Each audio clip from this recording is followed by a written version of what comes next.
Hello everyone, this is part 29 of What If Naruto Was Like the Sage of 6 Parts, and I hope you guys enjoy this video and to like, to subscribe, to share, and check out the playlist, to see more comment down below.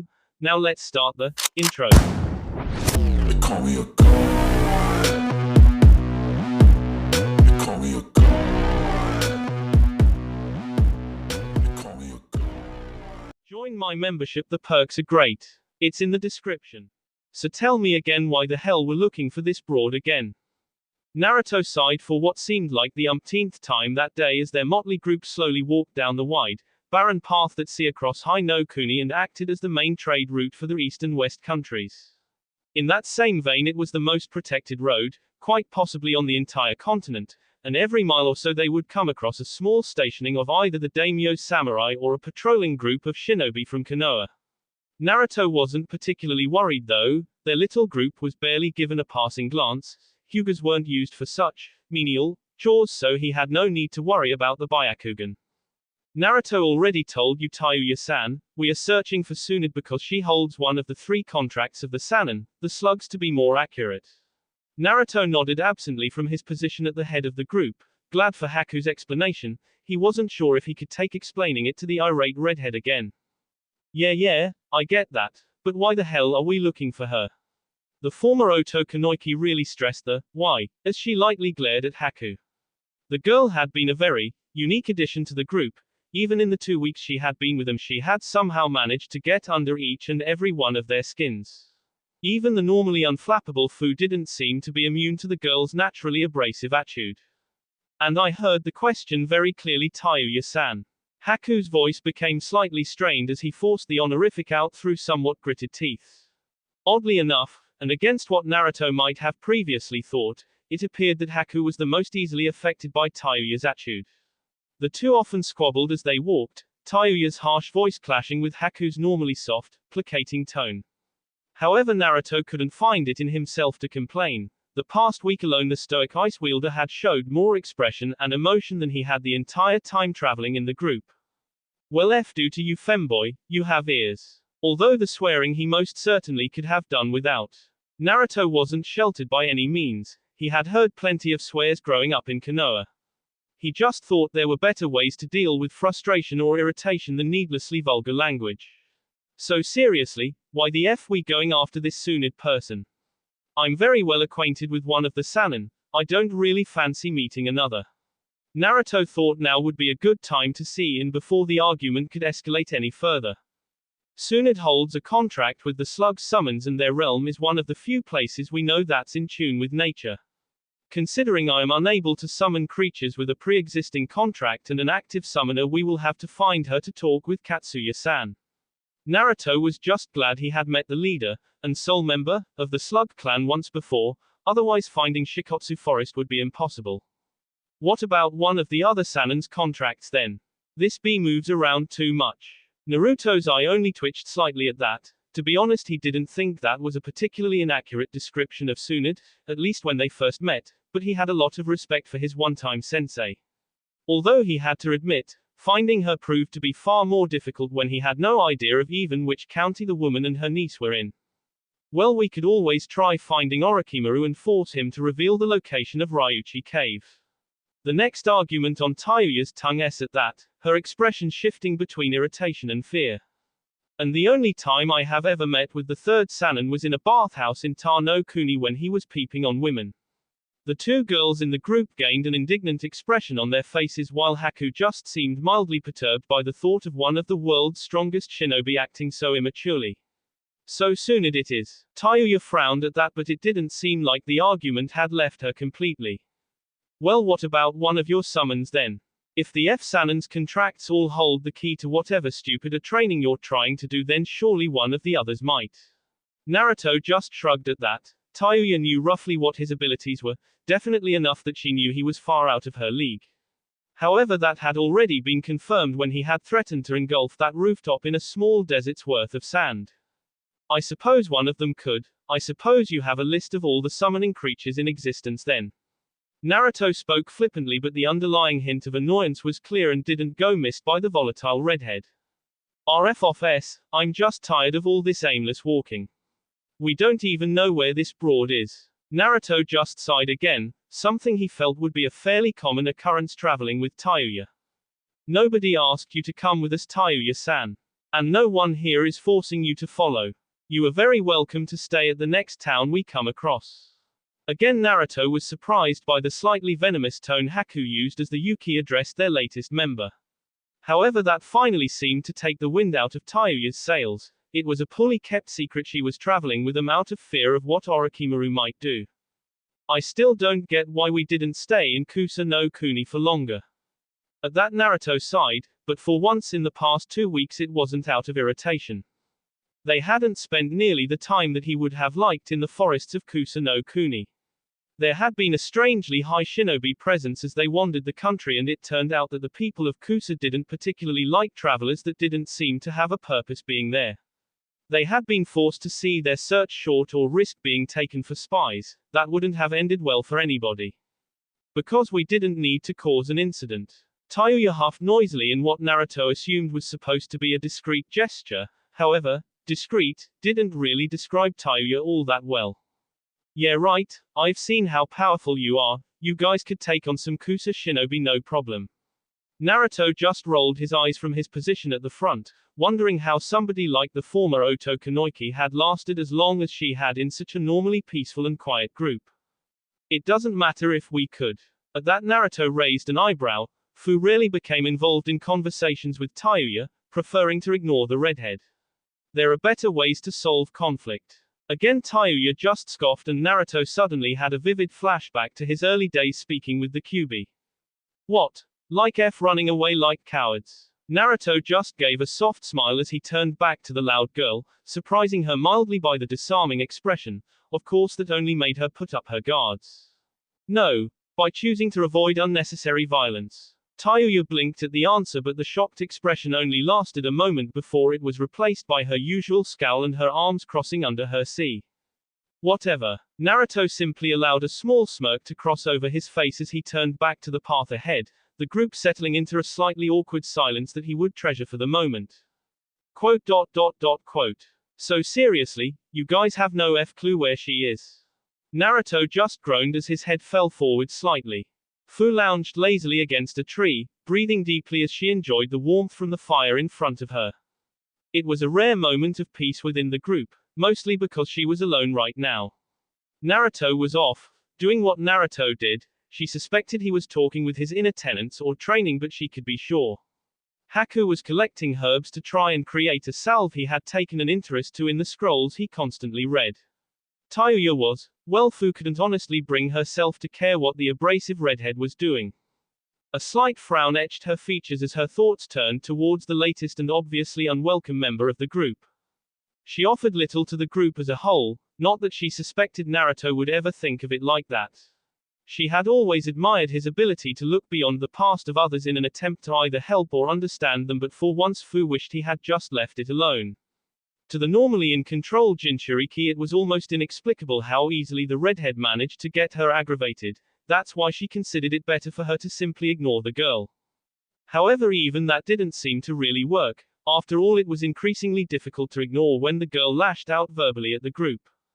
Naruto had told her it was probably a side effect of that seal he had removed from her, but Fu thought it more likely the girl was just naturally aggressive.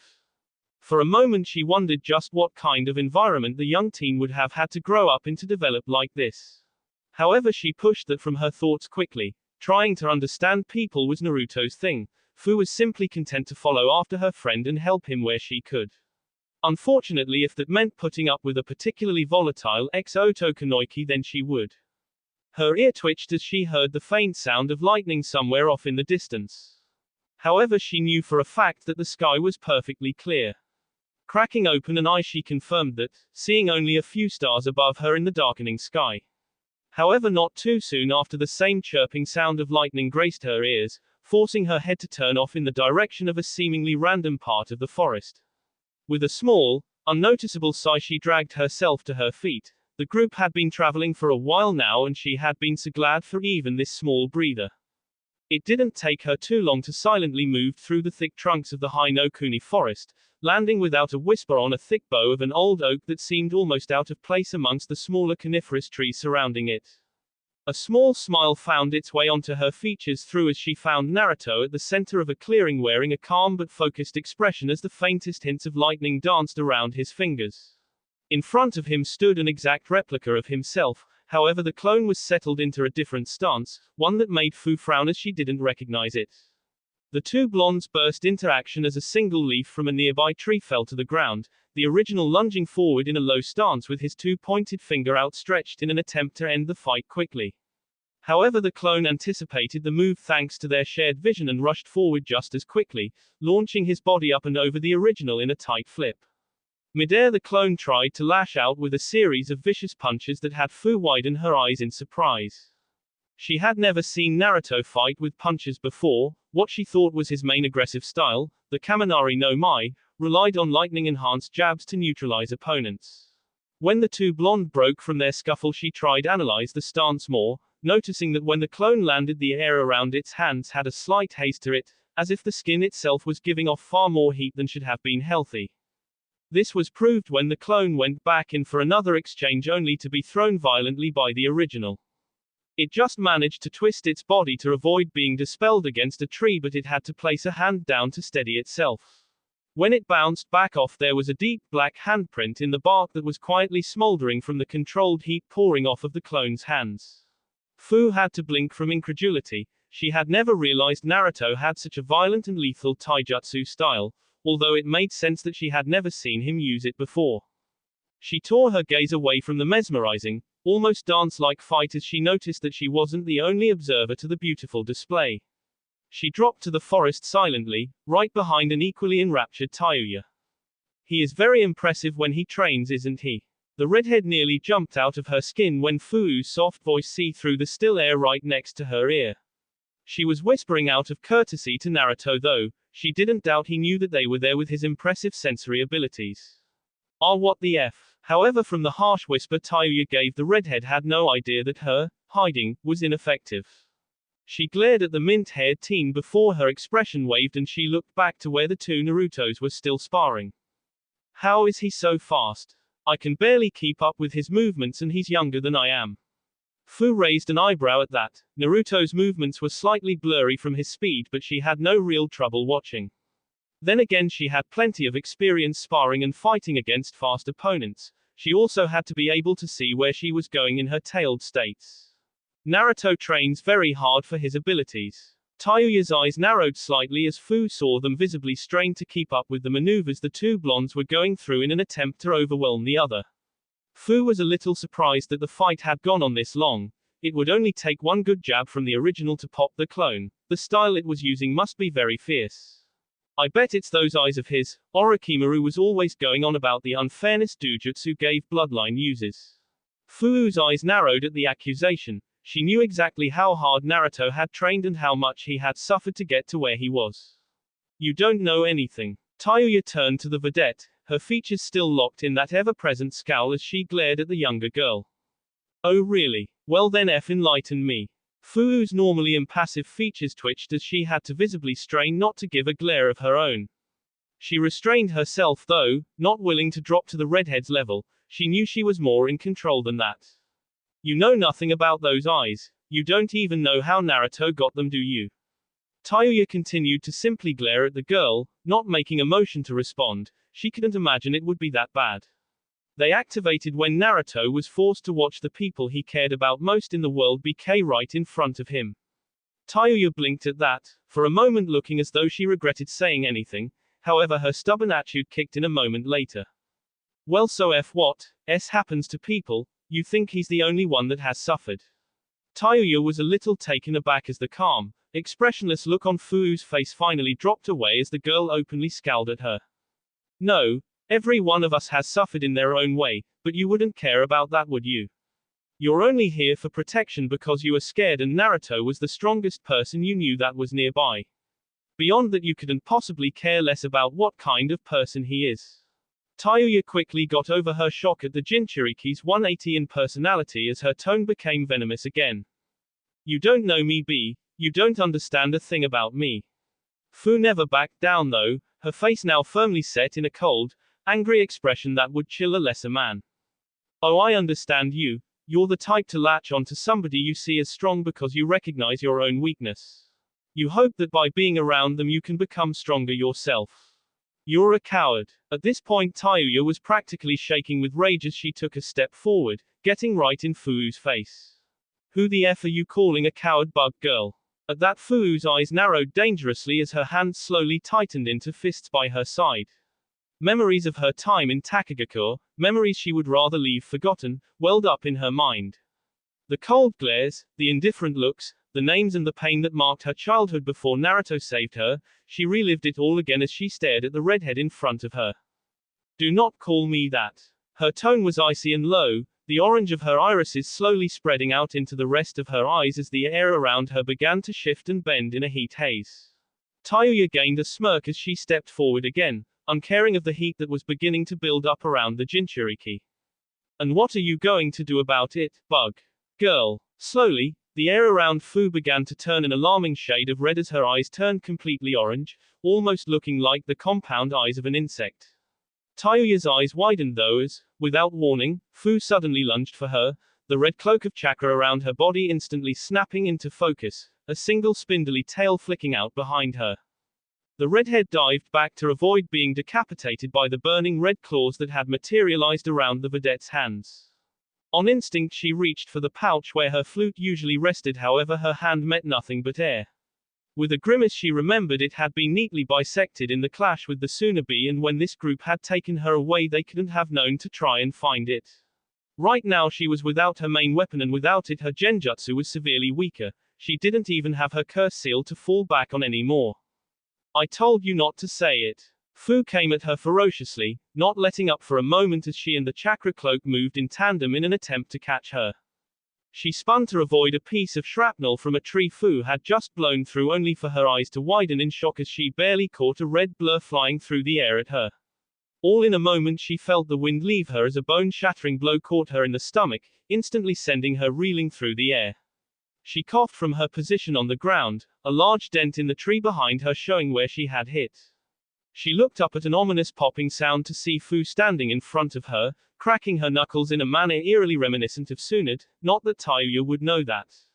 However, before the Bayu-empowered girl could launch the blow that probably would have had Tayuya in severe pain for the next week, the ground beneath them suddenly sprung to life.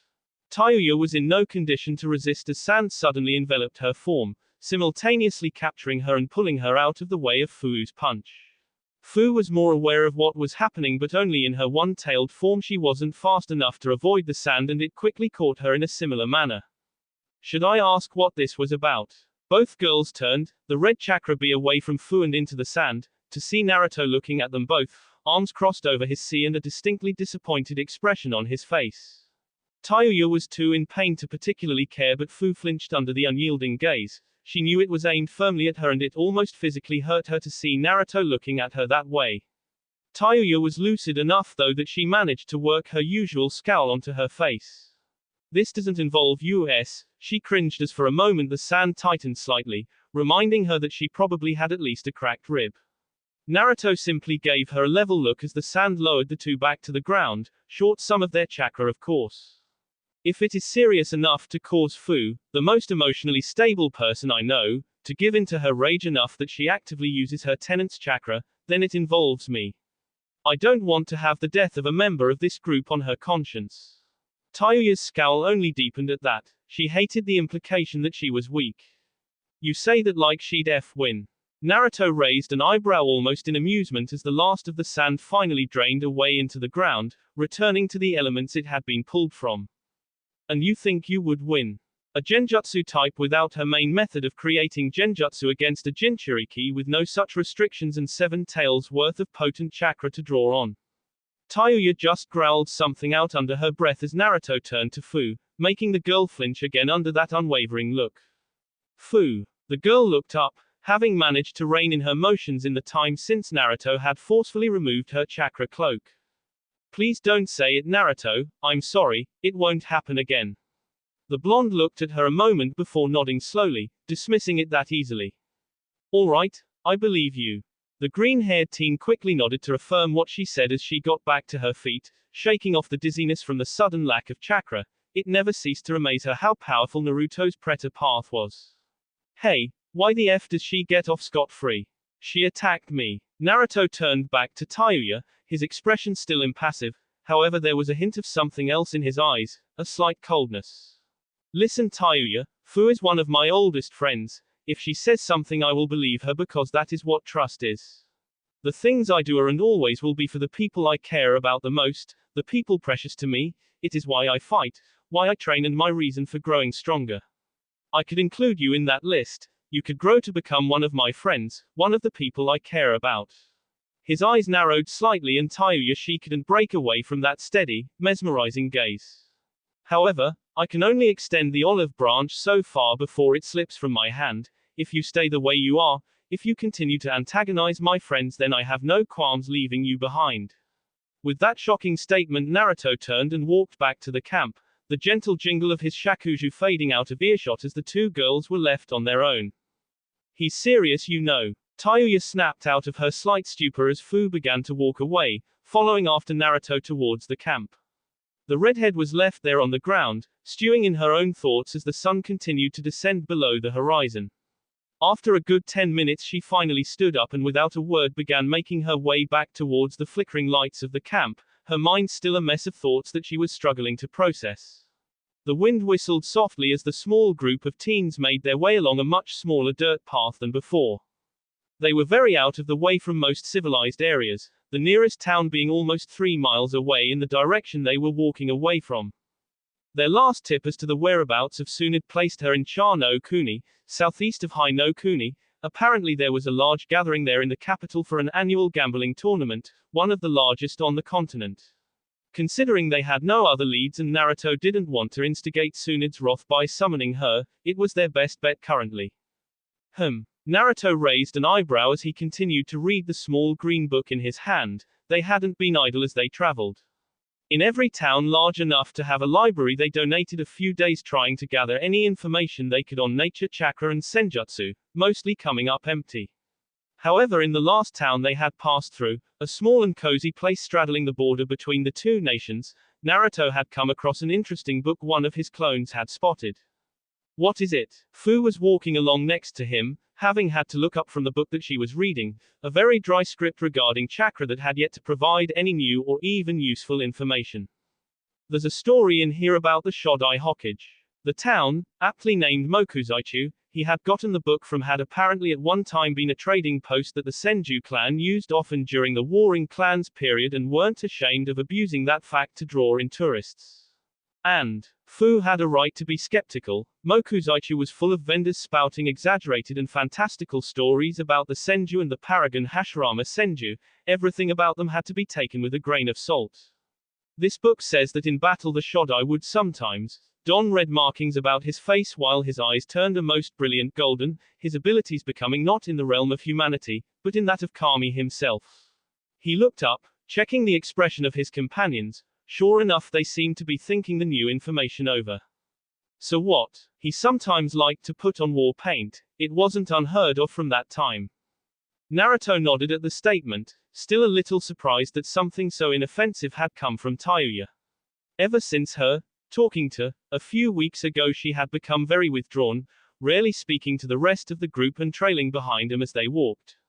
When she did speak it was in a quiet, somber tone that lacked any of the fiery edge the group had come to associate with the previously abrasive redhead.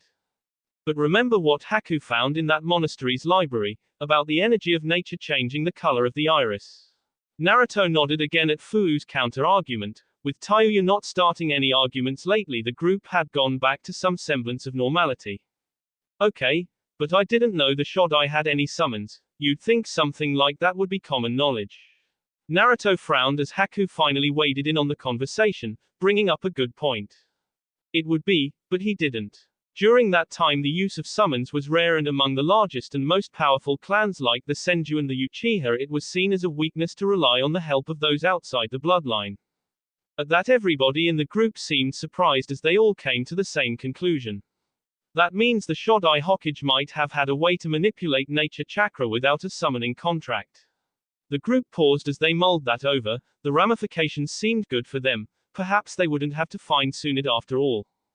Well, that's great and all, but it's not like we can ask the guy how he learned, you know, being S and all. Naruto just nodded with a small frown before pausing. Literally, he stopped S in the middle of the road, nearly causing Tayuya to bump into the back of him. Oi! Watch it! Naruto ignored her, feeling as though he should be S himself for his own stupidity. Of course, I can't believe I forgot. The others in the group simply stared at him incredulously, wondering what he was talking about. Their expressions changed to that of curiosity though when the young monk pulled a small jar off of his belt that only Fu recognized. However, the other two quickly realized its significance when Naruto placed it on the ground, pushing chakra through it and causing it to expand to almost half the height of Naruto himself. Whoa, what the hell is that thing? It seemed that even as withdrawn as Tayuya had become, she still had a few moments where her real personality shone though.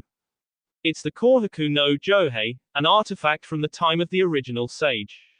It's said to be able to seal anything within its confines. Naruto nodded absently as he heard Fu sum up the enormous stone pot in front of them, only half listening as he gently removed the lid. Luckily there was no intense suction, no all-consuming gale like had happened last time. After all, he hadn't activated it. However, he was now walking into unknown territory, drawing something out of the jar that had been sealed. He knew it must be possible. After all, the Hachibi had been sealed multiple times, meaning it had either been drawn out or had escaped. Naruto just hoped it was the former. Deciding to just try the first thing that came to mind, he placed his hand gently against the cool surface of the ancient artifact, slowly working his chakra into the aged stone as he kept two names prominent in his mind. For a good few moments nothing happened, but as Naruto continued to feed his chakra into the pot, seemingly without end, the liquid inside began to stir. Taking this as a good sign, Naruto kept feeding the hungry jar, pushing enough chakra in to completely replenish the reserves of more than a few junin. Just as Naruto was beginning to feel the drain, the pot rumbled once, ominously. Then, faster than most could react, the deep maroon liquid within the artifact seemingly leapt from the pot, splitting into two as it arced through the air. The two large globules landed with a wet squelch on the ground, writhing and convulsing for a moment as if being twisted and formed by the invisible hands of some master craftsman. Quickly, in the span of only a few seconds, the indistinct forms gained outlines, followed by clarity and eventually detail. The last thing to return to the two was color, and before the group even knew it, there standing before them in all the glory, wrapped up in the armor that the period was well remembered for, were the Shodai and Nadaime Hokage, Hashirama and Tobirama Senju themselves. Holy S. Tayuya's S tone finally shattered the silence that had overcome the group as they stared at the two reanimated Hokage. Two of the most powerful men to have ever lived. Despite the crass nature of the statement, the others had to admit it was a good way to sum up what they were seeing. Even Tayuya was not spared from the shock of seeing the supposedly S shinobi, as she had never been privy to Orochimaru's plans. Only Kabuto and Kimimaro held that honor. What's more was she hadn't even seen him being summoned, having been too focused on maintaining the barrier, keeping the Anbu out like the rest of the Sound Four. Is that really? Even Haku, who had no proper shinobi training in a real village and the history lessons that came with it, was able to recognize the practically legendary men that were standing before them, standing and doing nothing. The two shinobis' faces were completely blank masks, devoid of emotion or even signs that there was a functioning mind behind their strange and blackened eyes. Naruto, what's wrong with them? Fuu's question unknowingly mimicked the thoughts of the rest of the group as they all looked at the statue-like cage. Naruto didn't have an answer for them though, as he stared at the two resurrected cage with a scrutinizing eye. He was definitely angry and slightly unfocused when he had entered the barrier back in Konoha, but he was sure he had seen him move. After all, they had to react to his call for the Kohaku no Johei to seal them in the first place. I'm not sure. He experimentally waved a hand in front of their faces, only for the two legendary ninja to suddenly jump back, surprising the group as they entered unrecognizable but obviously dangerous stances. The four teens reacted similarly, jumping back to get out of range of any attacks that might come their way. Naruto was fully prepared to drown this place in a tidal wave of sand before he let the reanimated cage hurt his friends. However, after a few moments of incredibly tense silence, the two cage simply shifted back into neutral stances, their faces never straying from those disconcertingly blank masks. Wait. Naruto was the first to drop out of his stance, allowing the chakra he had built up to disperse harmlessly back into his system, ready to be pulled back up at a moment's notice. I think it's only reactionary. Sure enough, when he walked back up to the two cage, they didn't react in the slightest, only looking ahead with their vacant eyes. Naruto watched the two for a few more moments, marveling at just how real they were. This was the same jutsu Orochimaru had used to bring Shizuku back, except not quite. At the time Orochimaru had called them mindless drones, then what had made them different? As he observed them, he noticed something peculiar about the chakra in their heads. Small amounts, almost unnoticeably so, were draining into something. But more importantly, the near-infinite chakra that made the Edo Tensei jutsu so dangerous seemed to be coming from there, without any real source. His eyes lit up slightly as he remembered Orochimaru plunging a kunai wrapped with some kind of talisman or sealing tag into the back of the reincarnated Shizuku's head. Naruto, what are you? Haku trailed off as his eyes widened in shock. Naruto had walked behind the two cage that still had yet to react to his presence and in one clean movement, pushed his hands into the back of their heads. The other three teens winced at the disgusting action before they realized there was no B. Naruto's hand just seemed to slip seamlessly into the two cages' skulls. A moment later he brought his hands back out and with them, two recognizable kunai, talismans limply hanging from their hilts. Naruto walked back around to where the rest of the group was standing, all watching in amazement at the changes that overcame the cage's B. As if they had been bleached, the vibrant colors across their B seemed to fade slightly, the skin becoming a pallid, unhealthy gray. Cracks began breaking out across their forms as if they were aged terracotta soldiers as opposed to the B of two powerful shinobi.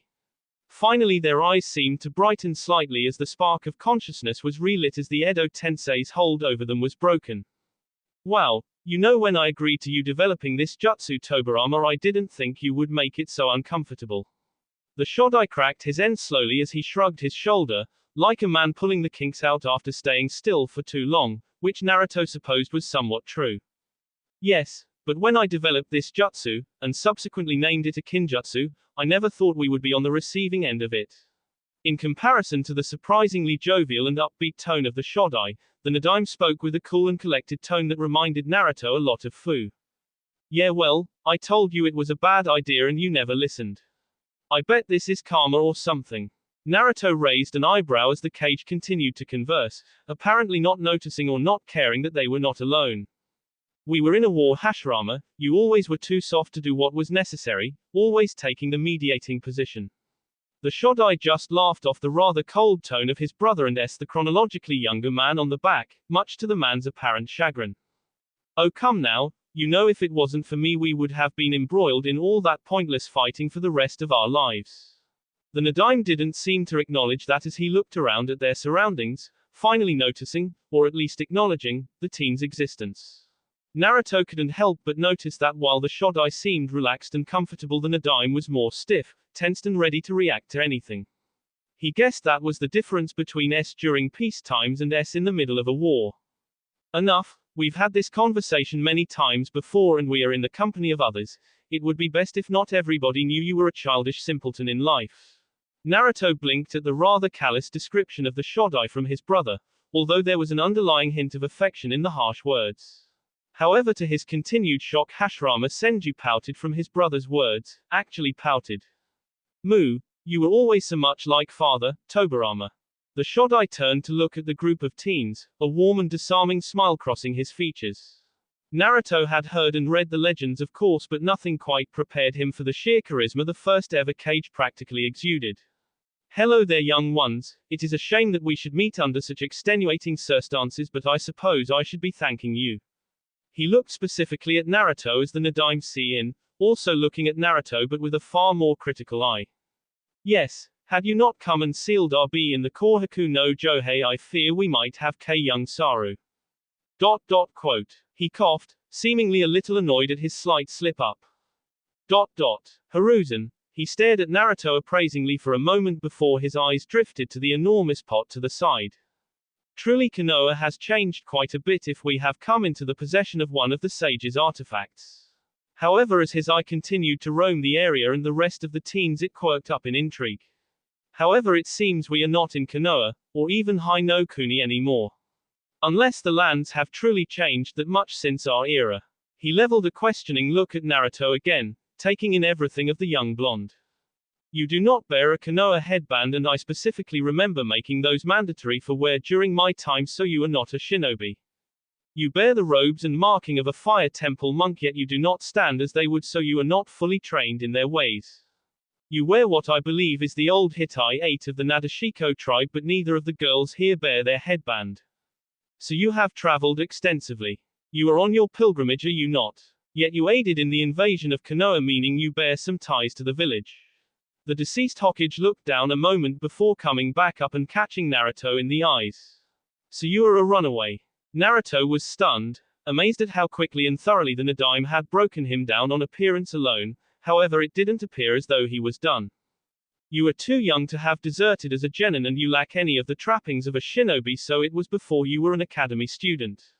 The question is why? It only took the man a few more moments to come to an apparent conclusion as he looked up and stared into Naruto's eyes. When I was being controlled, I remember seeing your eyes, yet it was only in passing. Open them. For some reason Naruto just felt compelled to obey He-Man, opening his eyes. He could see how this man was made Hokage.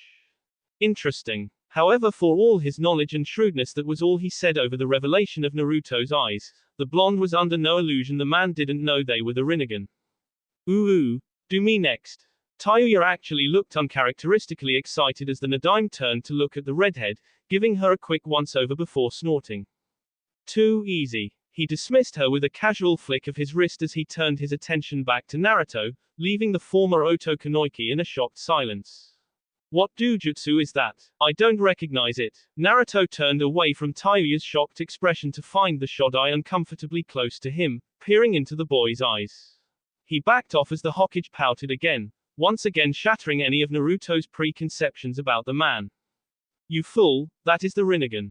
If you had actually read any of those books father gave you instead of running off to play with your Uchiha friend, you would know that. Hashirama just looked at his brother with an over-exaggeratedly hurt expression, a hand over his heart. You wound me, brother, with your cold words. Tobirama simply looked away with an irritated sigh, muttering something incoherent under his breath. The older brother got over his melodrama quickly though as he turned back to Naruto, an almost childlike look of interest across his features. Somehow Naruto had lost the ability to compare this man with his stoic visage carved into the Hokage monument in Konoha. You really have the Rinnegan. That's so cool. Naruto was speechless, honestly and completely speechless. So what's your name? I always hoped to Senju and Uchiha would get together and have a kid, just to see if they would awaken the Rinnegan. He stood back a bit, a rather pleased expression on his face as he thought of an obviously fond memory. Hey, those Uchiha always thought they were so special with the secret tablet, as if the Senju didn't have their own way of remembering their ancestors. He looked back down, as if just remembering Naruto was there, and looked at him expectantly.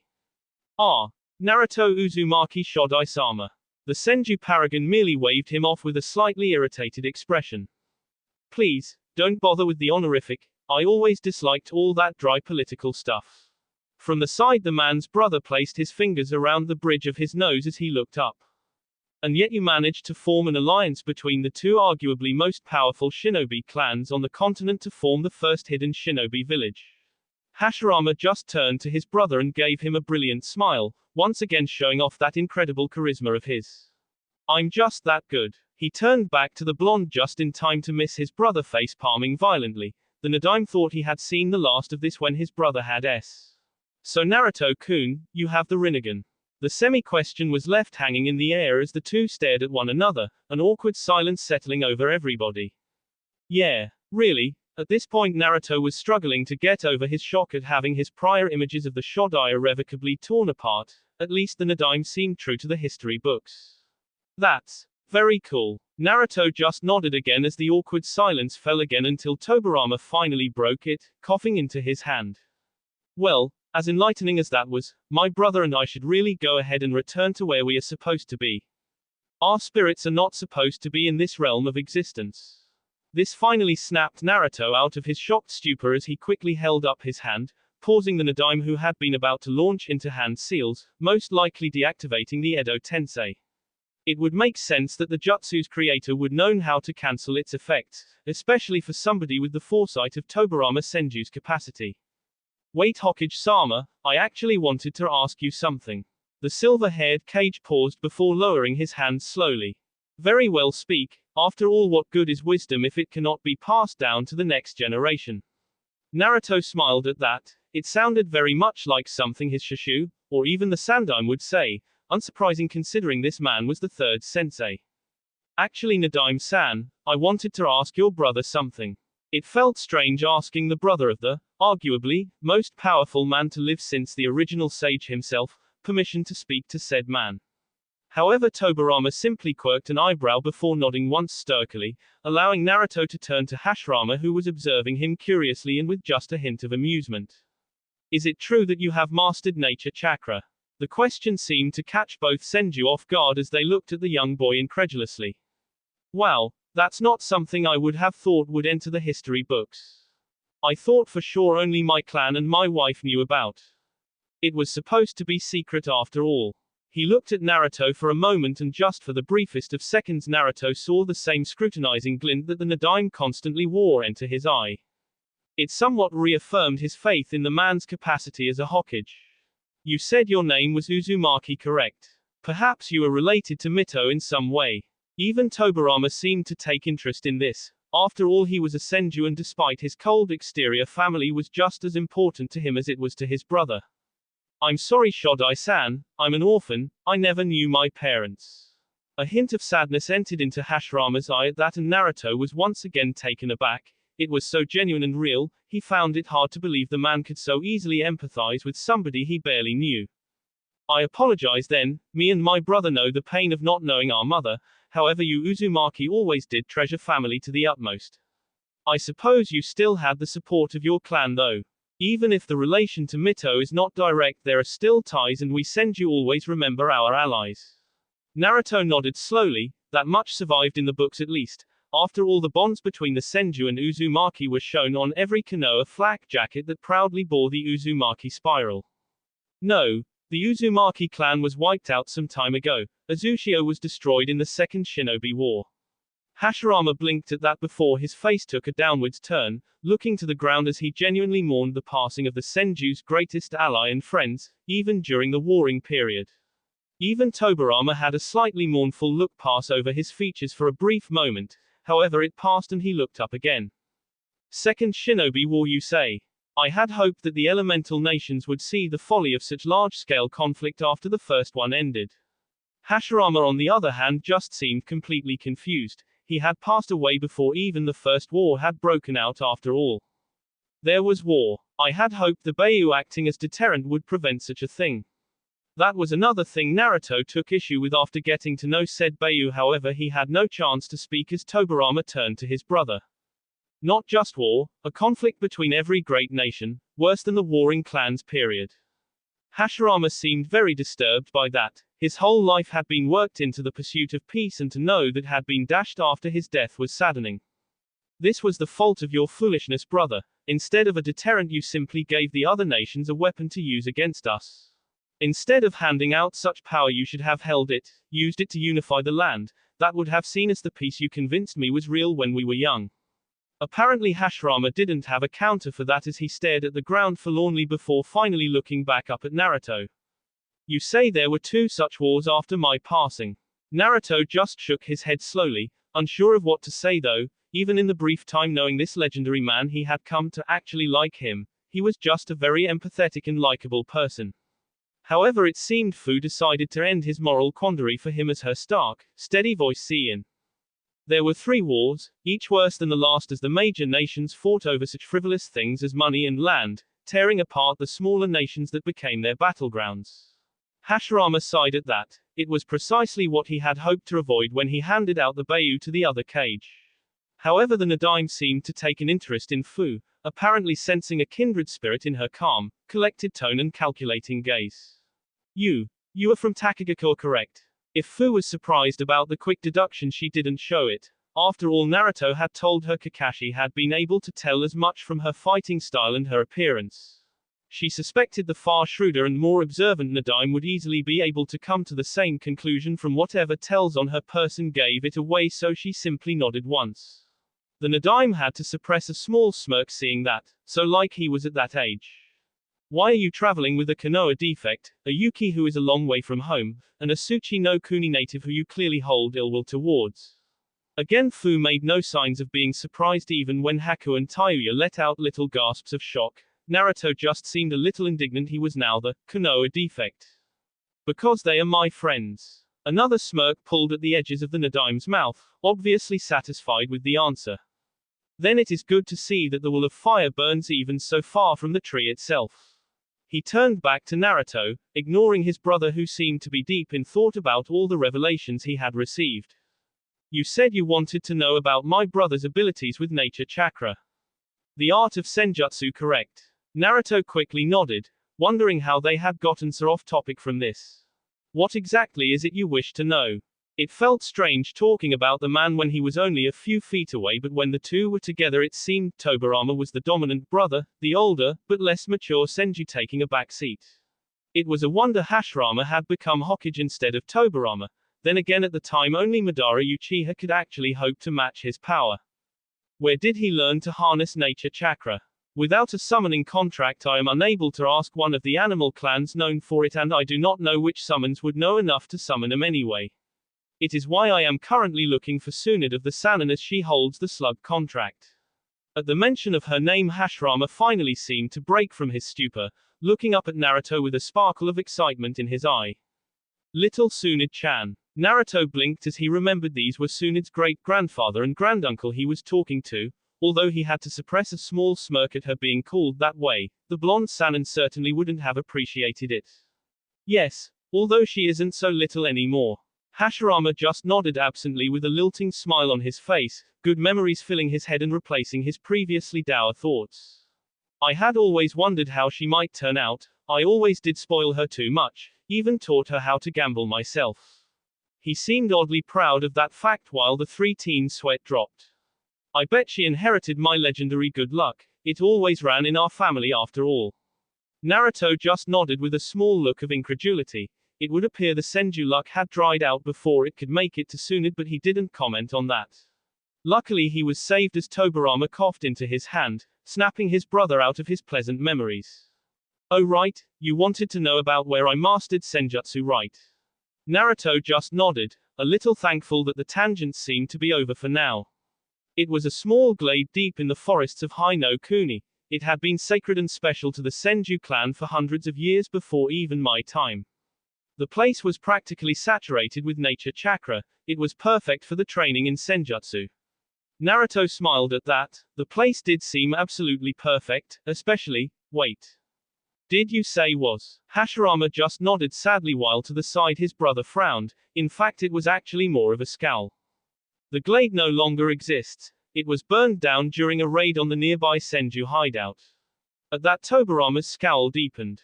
A raid from the Uchiha clan. Hashirama for once seemed uncharacteristically angry with his brother, turning to the younger Senju with a small look of irritation. We don't have time for your irrational dislike of the Uchiha Tobirama. We forgave them when Konoha was formed. Why could you not leave it in the past and move forward like I could? The silver-haired Kage said nothing, choosing to simply cross his arms over his sea, stubbornly causing Hashirama to sigh before turning back to Naruto.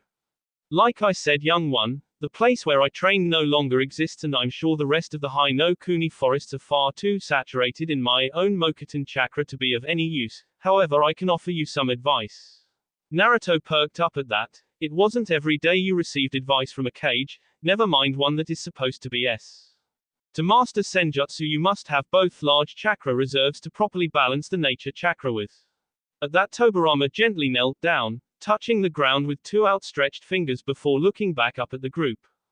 That should be no trouble for you three, two of you are Jinchuriki after all. He looked specifically at Naruto, Fu and Tayuya, and for once the mint-haired teen let some shock show on her face. The sensory abilities of the Nadime were really as strong as the history books said. Hashirama just waved his brother off. The advice wasn't concerning that. In any case you must learn to be perfectly still when you allow nature chakra into your body. The way I did this was thanks to a cave in the grove I trained in. There were many stalagmites that I used to balance a small square stone to sit on. This was how I learned to be still. Tobirama smirked at that. He had many memories of watching his older brother fall off of those very same stalagmites. However, the smirk dropped when he noticed parts of his body beginning to turn an ashen gray, flecking away from him like paper being torn from a sheet. Brother, it seems like the chakra sustaining these B is finally beginning to run out. We don't have much time. Hashirama just smiled as parts of his hands also began to flake away. That is fine. I have seen for myself the will of fire runs strong in both these children, and in the will of your successor, Konoha will survive and hopefully the world will find its peace. Naruto was surprised. The thought of what to do with the two cage once he had gotten the information hadn't crossed his mind. I thought the Edo Tensei provided you with infinite chakra. That was what Orochimaru had said, immortal soldiers with infinite chakra. Tobirama just smirked as more of his body began to float away like so much ash from AS fire. The connection with the summoner was see the moment you removed the seals, the supply of chakra stopped then.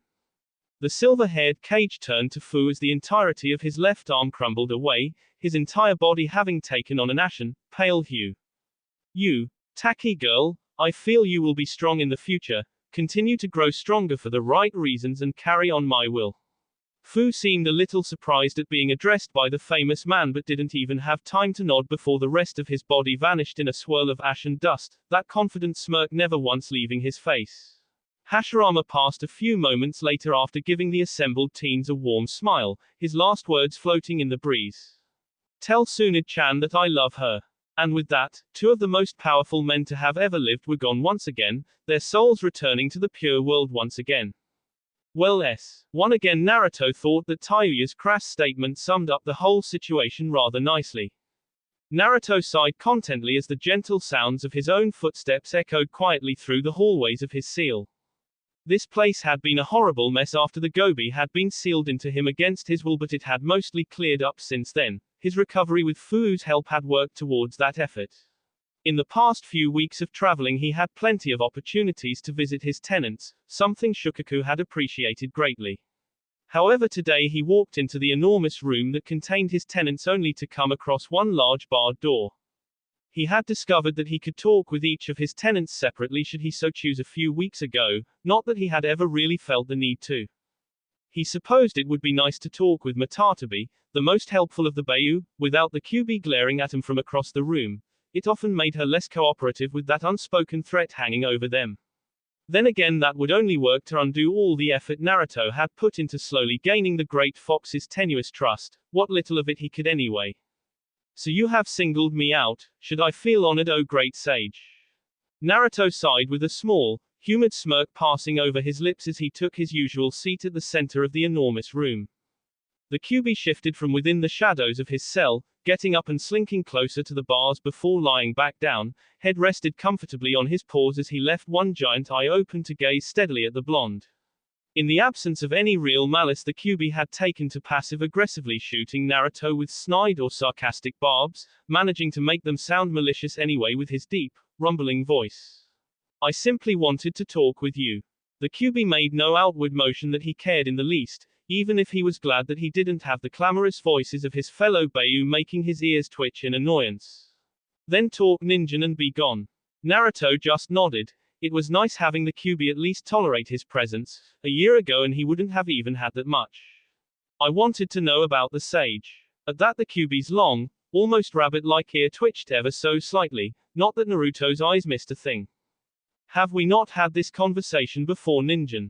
I have told you of the sage before, now begone and take your pointless questions with you. Naruto shook his head slowly. The QB had told him of the sage's life in passing relation to his own, but that wasn't what Naruto wanted to know. No, I wish to know about the sage himself. What he was like, who he really was. The QB was silent for a few moments as his large red eye calmly stared into Naruto's ringed ones, the eyes that reminded him so much of his father that he couldn't help but be reminded of the man every time he looked at this mere child of a human. What brought this ninja? Wish to make more comparisons between yourself and the man to inflate your pathetic ego. Naruto just shook his head again, a soft smile on his face. it always irritated the fox how easily Naruto was able to ignore his insults. No. Meeting with the Nadiman Shodai Hokage showed me that time twists the lives of legendary figures. If stories of the personality of the Shodai were changed so much even in a century, I can only imagine how much was lost in the millennia since the sage's time. He had always imagined the sage as some impossibly wise, strong man who was unwavering in his resolve. However, his eyes had been opened by Hashirama. He had made it painfully obvious that even the legendary figures of the past were simply human, with their own weaknesses and oddities. The sage was strong. Naruto just looked at the Kyuubi expectantly as the fox stared back at him, just as unwavering. However, the Bayou finally broke the gaze as he huffed, sending a wall of warm air to rush over the smaller blonde. I do not understand your question. The sage was the sage, he was who he was. Naruto just raised a brow at the circular logic. He couldn't tell if the Kyuubi was avoiding the question or genuinely didn't comprehend it. What was his name? The Kyuubi snorted again, louder this time as he fully turned to Naruto, his large red eyes boring into the young monk. If I will not tell you my own name, why would I tell you his? Naruto just shrugged with that same serene smile on his face. He was too used to the fox to be intimidated by such a glare. Then why not tell me your name? The Kyuubi's eyes narrowed slightly. Your attempts at humor are pointless. Naruto just shrugged again, irritating the large fox to no end. What is your real purpose in coming here, ninja? Naruto met the Bijuu's steady gaze with an unwavering one of his own. It's like I said, I want to know more about the sage. I should understand the man whose eyes I possess. He had sons, did he not? That meant he had family, a wife. Naruto blinked, remembering some of what he had heard from that time period, wives. The Kyuubi snorted at that, however this time in amusement, even if it was only slight. The sage was far too humble to have more than one wife. That woman he was with was too fierce to allow another anyway. The words left the great fox's mouth before he even realized what he was saying, however he quickly caught himself, glaring down at the blonde. Naruto just smiled warmly. It always made him feel good when he tricked the fox into revealing something. Was that so hard? The Kyuubi merely continued to glare at the boy, a low growl emanating from his teeth. What will it take for you to leave me in peace, ninja? Naruto would have blinked in surprise if that wouldn't be showing weakness before the Kyuubi. Instead he looked up in thought, considering the offer. Just the name, that's all. The fox's eyes narrowed dangerously again, however after a tense few moments he let out a long and clearly irritated sigh, resting his head back down on his paws. Otsutsuki Hagoromo, that was the name of the sage. That was the name of my father and the one ninja I could respect. The fox stood back up, rearing up to his full height as he peered down at the blonde.